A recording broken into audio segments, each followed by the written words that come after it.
자, 안녕하세요. 오늘 또 안전 관련을 이어서 볼 텐데요. 연기에 대해서 우리 배웠어요. 그죠? 연기라는 건 중투입, 종량, 그다음에 투과율법 입자가 있었는데요. 일반적으로 투과율법을 우리가 개수 농도법, 즉 감강계수법을 배웠어요. 우리가 좀 전에 배웠던 걸 보면 뭐 1일 때는 거의 보이지 않는다. 0.5는 어둡침침하다.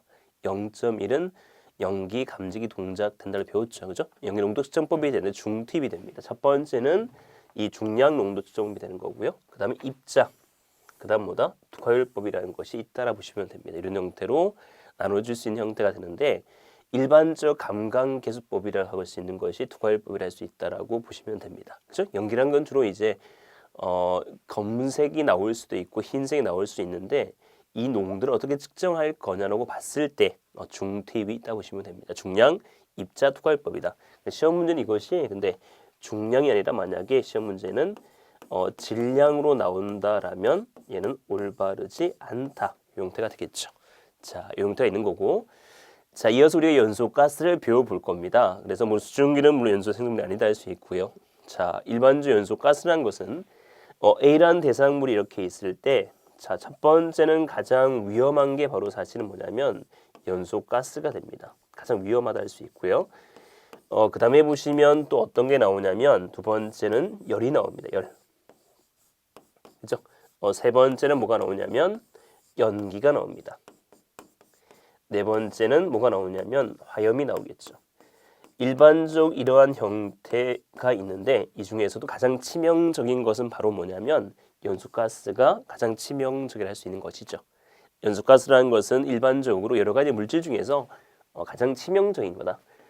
그 중에서 가장 치명적인 것은 뭐가 있냐면 아크레인이 있죠. 아크레인, 그죠? 아크레인이 있고, 자, 그 다음에 어떤 게 있냐면 아크레인이 있고, 그 다음에 뭐 포수겐 뭐 이런 게 있어요, 그죠? 포수겐 있는 형태가 있겠죠.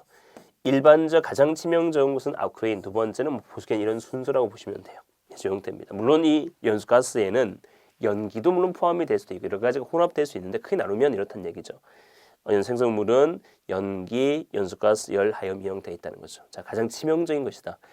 우리가 화재라는 형태가 발생되었을 때 쓰러지잖아요, 그죠?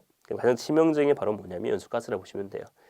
우리 얼마 전에도 강원도에서 이제 펜션에서 고등학교 3학년들이 놀러 갔다가 CO에 중독되어서 주로 사망되는 결과를 발생하게 되었는데요. 그 또한 뭐다 연소가스를 할 수 있습니다. 이런 걸 찾는 게임이라 보시면 되겠죠. 자, 보시면 일반적 연소가스라는 형태가 나오는데 화재가 발생이 되면 가염을 발화되어서 발생하게 되면 연소 생성물, 즉 연소가스, 화염, 열, 연기 발생하기 시작하는데 이 중 가장 치명적인 게 바로 뭐다? 연소가스입니다. 가장 치명적인 형태가 바로 뭐냐? 연소가스가 가장 치명적이라 보시면 됩니다. 이게 가장 치명적이죠. 연소가스가 가장 치명적이라 보시면 되겠습니다. 가장 치명적인 것이 연소가스라고 보시면 되겠다. 자, 일반 CO가 나와 있고 CO2가 있고 이 형태가 있는데 이걸 찾는 게임입니다. 자, 봐봐요. 일반적 CO가 나온다라면 일산화탄소를 할 수 있는데 여기서 핵심은 이겁니다. 불완전 연소가 되겠죠. 자, 일반적으로 연소가 완전하지 않기 때문에 얘는 가연물이 됩니다. 그래서 CO는 주로 가연물이 될 거고요. 또한 가연물이라면 공기보다 가볍겠어요, 무겁겠어요? 주로 가볍죠. 위로 뜨겠죠. 그래서 플래시 오버 때 발생되는 게 CO 때 발생될 수 있는 거예요. 자, 또한 가연성이라는 것은 완전히 연소 덜 되었기 때문에 탈게 남아 있는 게 가연성이 되겠죠. 폭발 범위가 돼서 CO는 12.5에서 74가 되는 겁니다. 자, 또한 CO라는 놈은 공기보다 가볍다라고 했고요. 또한 가연성이라 했고 폭발물이 있는 겁니다. 특히 얘가 시험에 잘 나오는 것은 뭐냐면 헤모글로빈과 뭐해서 결합을 해서 산소 운반의 기능을 악화시킵니다. 그래서 뒤집게 할 수 있어요. 헤모글로빈 뭐해서 결합을 해서 산소 운반을 뭐 할 수 있다? 방해할 수 있는 형태가 CO를 할 수 있다.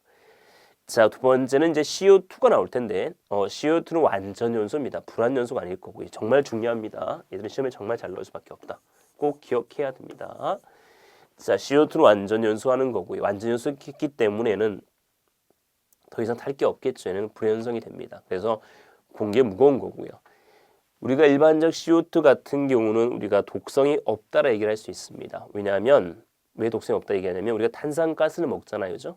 맥주에 들어있고 뭐 사이다에도 있고 또 요즘에 탄산가스 음료수도 있다 보시면 돼요. 또한 지연성도 없다는 겁니다. 이게 CO2가 됩니다. 얘는 완전 산화물입니다. 일반 연소가 잘 되게 되면 나오는 것이 수증기가 나올 수 있고요. H2O, 그 다음에 CO2가 나올 수 있는데 일반 CO2라는 것은 더 이상 탈 게 없기 때문에 불연성이 된다 보시면 됩니다. 공기보다 무겁다 보시면 돼요. 공기보다 가볍다, 무겁다는 계산해 보면 알 수 있는데요. 자, CO가 있죠. 봐봐요. 자, CO가 있는데, 자, CO는 공기보다 가볍다라고 얘기하는 거고요. CO2는 공기보다 무겁다라고 얘기를 하는 거예요. 자, 왜 그러냐면 일반적 공기 비중은 29가 되는 거예요. 29가 되는 이유는 질소가 78%, 산소가 21%, 그죠? 뭐 기타가 있는데 아르곤도 1% 있겠습니다만 일반적으로 보면 질소가 N2 곱하기 N이 14죠. 14 곱하기 2 곱하기 0.78, 78%니까 플러스 산소가 16이죠. 5가 그래서 16 곱하기 5토니까 2 곱하기 0.1 하면 29가 나옵니다. 29가 나올 거. 이 공기의 무게입니다. 비중이 되는 거고 C는 얼마냐면은 C는 12가 돼요. 질량이 원자량이 산소는 16이 되겠죠. 그러면 합은 얼마다? 28이 되기 때문에 공기보다 약간 가볍습니다. 그죠? 자, CO2는 얼마예요? 29가 되는 29가 되는 이유는 질소 곱하기 0.78. 그죠? 플러스 산소 곱하기 0.1 이렇게 해서 29가 나옵니다. C는 얼마? 얘는 12, 얘는 얼마? 16. 그죠? 곱하기 2니까 얼마 되겠어요? 32에다가 얘는 44가 되겠죠. 결국은 44가 되니까 어때요? 44가 되니까 일반적으로 44가 되니까 어떻습니까? 44가 되니까 약 1. 몇 배? 52배, 그죠? 1.52배 무겁다 보시면 돼. 1.52배 무겁다라고 보시면 됩니다. 그래서 이 형태가 된다라고 보시면 되겠죠. 자, 일반적으로 이 형태가 그래서 1.52 무거운 형태가 되는 것이고요. 자, 그 다음에 보시면 무겁다 얘기할 수 있는 겁니다. 무겁다. 자, 또한 불연성이다. 독성이 없다. 지연수도 없다 보시면 되겠죠. 이 두 개의 공통점 이거죠. 냄새도 없고 맛도 없다는 게 공통점. 색도 없고 맛도 없다는 겁니다. 이게 공통점을 할 수 있는 겁니다. 특히 이 A, B 이거 중요합니다. CO2와 CO는 중요하다. 일산화탄소, 이산화탄소가 되겠죠. 자, 그다음에 보면 H2S가 되는데요. 얘는 황화수가 됩니다. AX는 뭐냐면 핵심은 황입니다. 황이 나오면 S를 찾는다. 여기도 뭐가 있습니까? 황이 있죠. 넣으면 S를 찾는다 보시면 됩니다. 이 황화수란 것은요. 특히 얘가 나겠죠. 계란 썩는 냄새가 난다. 또는 불안 요소가 됩니다. 일반적으로 계란 썩는 냄새 나는 형태가 되는데 이걸 또 다른 얘기를 하면 뭐 달걀, 그죠? 달걀 썩는 냄새를 할 수 있는 거죠. 똑같은 얘기입니다. 계란이냐 달걀이냐. 자, 또한 보시면 연소가 챙길 수 있는 거가 되는 거고요. 자, 그 다음에 항산가스 유황이 되겠죠. 연생물로서 무색이다. 또한 뭐가 있어요? 유독성이 있는 형태가 항산가스를 할 수 있습니다. 암모니아 되겠죠. 암모니아 NH3가 되는데 첫 번째는 뭐다? 질소다. N. 자극성을 가진다. 냉매로 주로 쓰인다. 여기가 바로 NH 뭐다? 3가 됩니다. 여기 핵심은 뭐예요? 여기 핵심은 당연히 뭐다? 얘는 질소가 여기는 핵심이에요. 질소. 그래서 뭐가 나옵니까? N이 나온다. 이걸 찾으면 돼요. 질소가 있으면 뭐가 되냐면 이 두 가지 중에 하나가 되는 거예요. S가 있으면 뭐다? 이 두 가지 중에 하나. S가 항이 된단 말이에요. 항, 그죠? 항. 질소는 뭐다? N이 되겠죠. N. 그죠? 근데 암모니아가 나온다는 반대 뭐가 나와요? 냉매가 나오는 거라 보시면 돼요. 아시겠죠? 냉매가 나오는 거고. 자, 또한 자극성도 있고 형태되는 거고, 시아나소라는 것은 질소 또한 얘는 헤모글로빈과 뭐하고 결합하지 않고도 질식하게 할 수 있다라고 보시면 됩니다. 헤모글로빈과 뭐하지 않고도 결합하지 않고도 질식할 수 있는 형태가 바로 시아나소라 된다. 이 시아나소는 사실 사료위험물입니다. 일반적 사료위험물은 공기보다 증기는 무겁지만 이 시아나소 같은 경우는 증기는 공기보다 가벼운 것이 특징이랄 수 있는 거죠. 이 두 가지. 아쿠레인 가장 위험한 거고 주로 석유 제품 위주로 나올 수 있는 거고요. 불화수는 불산입니다. 모래우리를 부식시키는 역할을 할 수 있는 거고요. 염화수는 염산입니다. 특히 여기에서 중요한 C입니다. C. 이때 C는 뭐다? CL이 되겠다. 이때 C는 뭐다? CL이 되겠다는 거죠. 그래서 CL이 나온다라고 보시면 돼요. 그래서 이 형태가 염화수와 보승이 된다 보시면 됩니다. 일반 염화수는 염산이죠. 철근 옥수기 하는 거가 되겠고요. 불산이죠. 모래를 부식입니다. 우리가 예전에 구미에서 불산 누출되었잖아, 그죠? 그게 바로 불산입니다. 불화수 HF가 되는 겁니다. 염화수는 염산입니다. 이제는 우리가 대구에서 얼마 한 벌써 한 20년 전이 되는데요. 뭐 길 가는 학생에게 염산을 뿌려가지고 염산 테러가 발생된 사건이 있었는데 이게 바로 염산입니다. 불산은 모래 요리를 부식시키는 역할을 하는 거고요. 염산은 뭐다? 철근 녹슬게 한다. 두 개 공통점 뭐가 나옵니까? Cl, 그죠? Cl이 나온다는 게 공통점. 이때 C는 Cl이 된다 보시면 됩니다. 자, 염화수와 포스겐의 공통점이 되는 거고요. H가 나온다는 게 염화수와 불화수와 공통점이죠. 그래서 얘는 불산, 염산할 수 있는 거고요. 포스겐이 나와 있죠. COCl2가 되는데 이 포스겐은 주로 Cl, PVC의 Cl이 되는 거고요. 유독성이 매우 큰 형태가 되는 거고 일산화탄소와 염소와 결합한 형태를 뭐라 할 수 있다? 포스겐을 할 수 있는 거죠. 이런 형태가 일반적인 형태라고 보시면 됩니다. 그래서 이 형태가 주로 연소가스가 되는데 이걸 찾는 게임이라 보시면 돼요. 찾는 게임이라 보시면 되는데 첫 번째부터 보시면 자 CO는 뭐다? CO가 나와 있는데 C는 뭐다? 자 탄화수 계열이 되는데 얘는 불안 연소가 핵심이 되겠죠. 그래서 얘는 가연성이 됩니다. 자 그래서 헤모글로빈 결합을 해서 산소 운반을 뭐한다? 방해한다. 그런 역할하는 거가 되겠고요. CO2는 완전 연소입니다. 그래서 얘는 불연성이 될 수밖에 없고요. 공기가 무겁다는 거 물론 두 개 공통점이 있는 몸이라는 형태가 공통점이죠. 독성도 없습니다. 우리가 먹을 수 있겠죠. S는 황이 되는 거고 두 개 차이점은 얘는 달걀 썩 냄새 나는 거가 되겠고요. 앙산가스는 유독성이 있다 보시면 됩니다. 암모니아는 질소 공통점이 N이 되겠죠. 얘는 자극성이 있는 거고 냉매에 쓰인다는 것. 시아난소는 헤모글로빈 결합하지 않고도 뭐다 질식해 할 수 있는 거죠. 그래 가장 위험한 석유 제품이 되는 거고요. 불산 같은 경우는 모래를 부식시키는 역할을 한다. 이때 Cl은 뭐다? PVC의 C는 탄소가 아니라 Cl이 된다 보시면 됩니다. 철근 녹슬게 한다는 거고요. 포스겐은 COCl2가 되겠죠. PVC의 C가 되는 거고 유독성이 큰 맹독성 가스를 발생하는 형태라고 보시면 되겠습니다. 이런 형태가 있다는 것이죠. 이게 상당히 중요한 형태 연소 생성물이라 보시면 돼요. 그러니까 찾는 게임이라 보시면 돼요. C가 나오면 C가 나올 거고, 그죠? 또 질소가 나오면 N이 나올 거고, 향이 나오면 S가 나올 거고, 또 CL이 PVC, 즉 CL이 나오면 CL이 나오는 걸 찾으면 되겠죠. 불사 나오면 불소가 나오면 F가 나오면 찾으면 되겠고, 그죠? 이 형태 게임이라 보시면 됩니다. 자, 이어서 보면 이제 하염이라는 게 나올 거고, 그죠? 형태 나오는데 하염이라는 건 일반적으로 불꽃이 되는 거예요. 불꽃. 그죠? 하염보다 불꽃이 되는데, 자, 이 형태예요. 이 불꽃이 있을 거고 눈에 보이지 않지만 이런 블룸이 형성되겠죠. 그래서 이런 형태를 뭐냐면 얘를 연소 배웠을 거예요. 연소 속도로 할 수 있고 이런 형태를 미연소 가스의 이동 속도로 할 수 있겠죠. 그죠? 자, 이 두 개의 합이 바로 뭐다? 하염의 속도로 할 수 있는 겁니다. 그죠? 이 형태가 되는 거예요. 그래서 이런 형태에 따라서 물론 형태가 하염의 속도를 할 수 있는 겁니다. 그래서 가염물의 화학 성질이라든지 산소의 공급 상태라든지 가염 양해들에 따라서 달라지는 형태가 하염을 할 수 있다. 자, 열을 봅니다. 1칼로리라는 것은 뭐냐면 1g 물체 온도를 1도 높이에 필요한 열량을 얘기를 할 수 있고요. 비열은 1g 1도 올리는 필요한 열량과 물이 1g 온도를 1도 올리는 필요한 열량의 비율이 됩니다. 자, 비열이라는 것이 현열은 뭐다? 온도는 변하고 상태는 변하지 않는 것을 뭐다? 현열이란다는 얘기죠. 무슨 말이냐면 이 형태예요. 1칼로리가 나오는 거고 비열 현열이 있는데 일반은 비열이 큰 게 있고 그죠? 비열이 작은 게 있어요. 예를 들어서 1이 있고 비열이 0.5가 있다면 어떤 게 온도는 잘 올라가냐면 비열이 작은 게 온도는 잘 올라갑니다. 이해되죠? 비열이 크면 클수록 소화력이 있다 보시면 돼요. 이 정도 되는 거고 비열이랑 1g 물체 1도씩 필요한 열량이 되는 겁니다. 자, 또한 현열은 뭐냐면 현재 상태는 변하지 않고요. 온도가 변하는 거예요. 이거 현열이 할 수 있습니다. 21도에 100도까지. 100도가 넘어버리면 온도는 변하지 않지만 상태 변하겠죠. 이걸 뭐라 잡열이 하겠죠. 현열 같은 말은 뭐다? 감열이라 할 수 있고요. 잡열 같은 말은 뭐다? 수문열이라 할 수 있다 보시면 돼요. 이 형태가 있다는 거죠.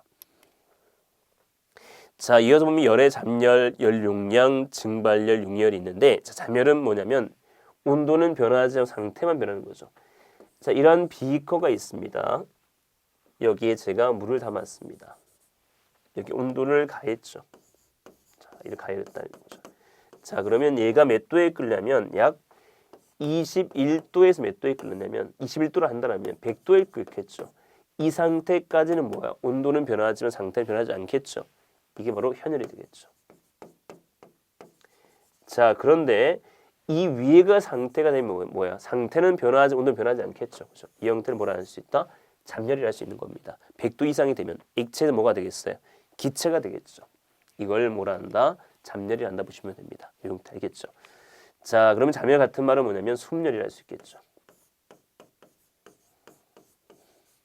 자, 이어서 보면 열 용량인데 어떤 물질의 이동 열량가 이로 인해 생기는 온도 변화 비를 얘기하는데 열 용량을 구하는 공식 Q는 어떻게 구하냐면 비열 곱하기 질량 곱하기 뭐다? 온도차를 구할 수 있어요. 비열 곱하기 질량 곱하기 온도차를 구할 수 있다. 자, 또한 비열은 비열 C 질량 M 온도차 델타 T가 되겠죠. 자, Q는 열 용량이 열량이 되겠죠. 비열 곱하기 뭐냐면 일반 온도 변화를 의미한 열량은 열의 양이 되는데 열의 양을 구하기 위해서는 비열은 이때 비열이란 말은 뭐냐면 우리가 배웠지만 1g 물체를 몇 도씩 1도씩은 필요한 열량이에요. 그 물질마다 비열은 같다 다르겠죠. 이때 B자는 스페셜 B예요. 특별한 열이 되는 거예요. 물질마다 다르니까 물을 1도씩 올리는 열량하고 철을 올릴 수 있는 열량하고 또 다르겠지, 그렇지? 비열이 되는 것인데 그러면 비열은 물질마다 다르기 때문에 비열을 비례할 수밖에 없는 거고 두 번째 물 1g 있는 거랑 물 100g 즉 물 1리터 있는 거랑 100리터 있는 거랑 온도를 올리는데 열량은 다르겠죠. 그래서 질량이 들어갈 거고 자 또한 온도차도 가겠죠. 온도차가 크면 클수록 뭐다 열량은 더 많겠죠. 그래서 이런 것이 비례한다 보시면 돼요. 그래서 열량 곱하기 열량은 비열 곱하기 질량 곱하기 뭐다 온도차가 된다. 물의 증발 잠열은 539kcal/kg이 되는 거고요. 융유의 잠열은 80kcal/kg 됩니다. 또한 봐봐요. 이것이 이렇게 얘기할 수도 있어요. 539 칼로리 per g이라고 얘기할 수 있어요. 같은 말이에요. 또 얘를 뭐로 얘기할 수 있냐면 80 칼로리 per g이라고 얘기할 수 있는 거예요. 같은 말이에요. 아시겠죠? 그러니까 이 칼로리 나오면 g이 나와야 되는 거고 킬로칼로리 나오면 킬로그램이 나와야 되는 거죠. 이 형태가 있다라고 보시면 됩니다. 그래서 이런 형태를 증발, 잠유, 융열이 할 수 있겠죠. 자, 그럼 우리가 문제를 통해서 한번 풀어볼 수 있는데 일단 이 형태가 일반적으로 뭘 구하는 것이다? 열 용량을 구하는 공식이라고 보시면 돼요. 자, 그러면 자 한번 문제를 한번 볼까요? 문제를 통해 볼게요. 예를 들어서 자 볼게요. 자 0도씨입니다. 0도씨 물질이 뭐 21도 14, 뭐 20도 약 평생 온도가 21도가 있게 20도 칠게 20도 물질이 그죠? 얼음 1g이 그죠? 자 0도씨를 하는 게 나을까요? 0도씨 그죠? 자 0도씨 자 0도씨 얼음 1g이 몇 도씨? 100도씨 뭐로 바뀔 때? 수증기로 바뀔 때 필요한 뭐다? 열량이 얼마냐라고 물어보게 된다면 자 이걸 어떻게 구합니까? 어떻게 구합니까? 얘는 첫 번째 자 0도씨 자 0도씨가 됩니다. 자 0도씨 얼음 몇 g을 1g을 그죠? 0도씨 얼음 1g을 100도씨 수증기 맞기는 필요한 열량이 물어보면 어떻게 구합니까? Q는 CM 델타 T가 되겠죠. 이때 물의 비율은 정해졌어요. 이건 픽스가 됩니다. 물의 비율은 얼마냐? 물의 비율은 1이 됩니다. 1. 물의 비율은 얼마다? 1이 될 거고요. 1. 자, 그래서 1 곱하기 질량 얼마? 1이죠. 온도차 얼마요? 100이 되겠죠. 100. 이렇게 되는 거죠. 근데 여기서 또 중요한 건 뭐냐면 여기서 중요한 것은 잘 봐봐요. 여기 중요한 것은 얼음에서 뭐로 바뀌었어요? 수증기로 바뀌었겠죠. 이 단계가 중요한 거야. 그러면 여기서 뭐로 바뀌었다가 물로 바뀌었다가 다시 수증기로 바뀌는 거겠죠. 그죠? 그러면 이 형태 얼음이 물로 바뀔 때는 뭐가 들어가요? 융해열이 들어가죠. 융해열. 여기 뭐가 들어가요? 증발열이 되겠죠. 그래서 여기에서 플러스 뭘 해야 되냐면 여기에서 플러스 융열이 되게 융열 플러스는 뭐다? 융열은 80이 됩니다. 80 곱하기 질량. 질량에 따라서 융열이 다르겠죠. 플러스 증발이 얼마다? 539 곱하기 질량 1이 되겠죠. 이런 형태가 700 얼마가 될 텐데 700 얼마가 뭐가 된다? 700 얼마가 이때 열량이 된다 보시면 됩니다. 여기서 조심해야 될 것은 이 형태 플러스 뭐가 들어간다? 융열이 들어간다는 거. 융열이 들어간다 뭐가 들어간다? 증발열이 들어간다는 것이 됩니다. 그래서 이 형태가 된다. 그래서 이 형태를 우리가 구해 볼 수 있는 것이죠. 열량을 구할 때는 이렇게 해서 우리가 구할 수 있다라고 보시면 됩니다. 물론 증발잡렬은 539, 6열은 얼마다? 80이 되겠죠. 80이 된다라고 보시면 되겠다는 거죠. 자, 이 형태가 있다는 겁니다. 자, 그러면 이 형태가 있는 것이고, 자, 보겠습니다. 자, 첫 번째 보시면 첫 번째 나와 있는 것이 하상이 되는데 하상은 우리가 일반 네 가지로 분류할 수 있죠. 뜨거움이 정도인데 1도라는 것은 뭐냐? 홍반성입니다. 분홍색이 되는 거고요. 2도는 뭐냐? 물집이 잡히는 거예요. 그러니까 일반 우리가 하상을 입었다라고 얘기를 하면 주로 2도부터 얘기를 하는 거예요. 3도는 뭐냐면 말초 신경이 죽는 거예요. 통증을 못 느껴요.